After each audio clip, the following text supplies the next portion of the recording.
So the big question is, should I buy the Sony A6400? Is it worth the upgrade at all?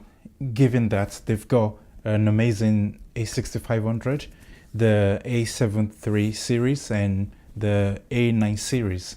Why is Sony launching this camera? Is it worth it for me to buy?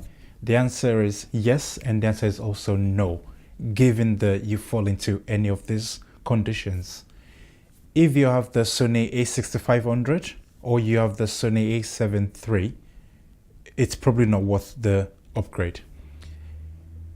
If you've got the A6300 or anything lower than that, like the A6000, A5100, or you've got the A72, A7 series, then it's probably worth the upgrade. I know there's a lot of negative reviews out there because it's a flip-up screen and not a flip to the side screen. If you start to look at Sony's product line, especially the Alpha series, this is a big upgrade. With the limitations that are there, with the placement of the microphone and how it's going to be blocking the screen, it's still a big upgrade because there are ways to work around that. If you're a vlogger, this is going to save you from buying extra monitors, and if you're going to be light and as minimal as possible, this camera will help you to achieve that. Why? Because everything is in your hand.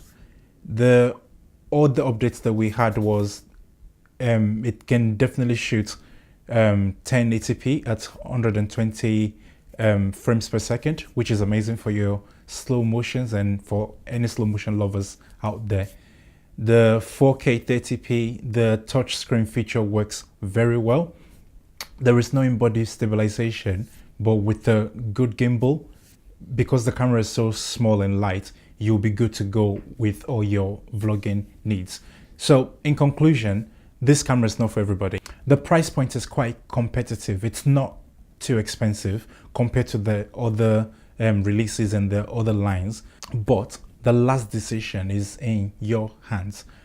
Do you fall into that category of the older cameras and you're really needing an upgrade, or do you fall into the categories of the newer cameras? Then it doesn't really make sense going for this camera because there's still going to be a release of an A7000. There's going to be a release of the A7S III. So it's up to you. In my opinion, I think Sony has done a good job.